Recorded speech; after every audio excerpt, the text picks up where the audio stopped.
faint flicker of interest stirred him.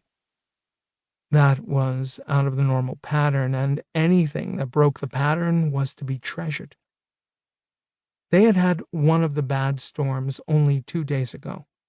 The pools it had filled out there among the rocks had not yet entirely drained. To have a second so soon was most unusual. The clouds were gathering so fast that it was as dark as night.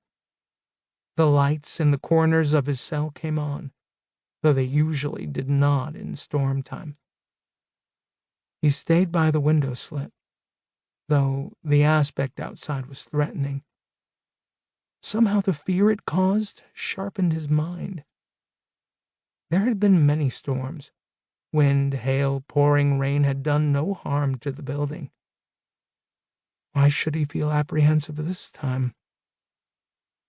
Night, darkness, and the howling of the wind. He could hear it, even through these sound-deadening walls.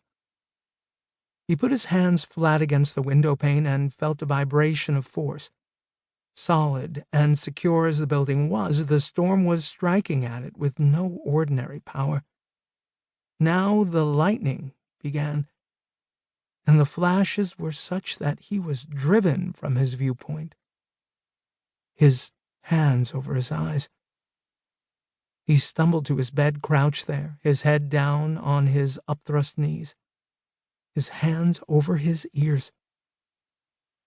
He was afraid, as he could not remember having been before.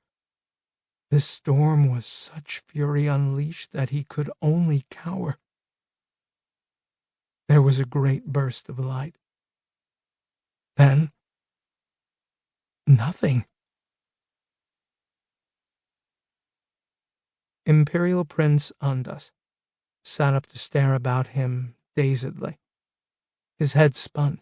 He felt more than a little sick, but he steadied himself with one hand against the wall and looked about in desperate disbelief. He could not be seeing this. A dream. Surely a dream. Where was his own bed?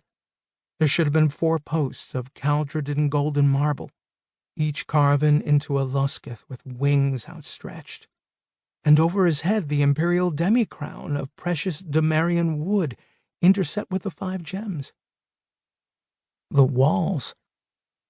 These gray walls, where were the proper hangings of painted skin, bronze green, with here and there a tinge of faded red? There were no rugs. No. Where was he? Andus shut his eyes firmly to this nightmare and tried to think, to fight panic, which was a sour, foul taste in his mouth, a shaking throughout his body. Anakyu. This was Anakyu's doing. But how? How had that half-crazed rebel, whom none took seriously, done this? Andus kept his eyes closed. The how? That was something he could discover later. The now was more important. Grisly events from past history crowded into his mind.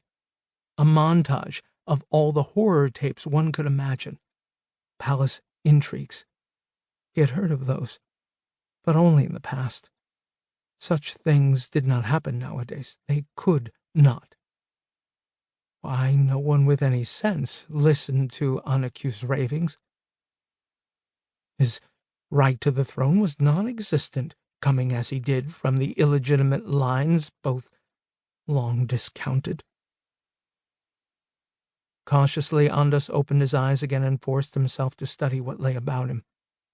This was not his bedroom, this gray box, with its very simple furniture, lacking all the color and beauty he had always known. Now he looked down at himself, running his hands along his body to assure himself by touch that his eyes reported the truth. No silken nightrobe. No. A coarse one-piece coveralls such as laborers wore, gray as the walls.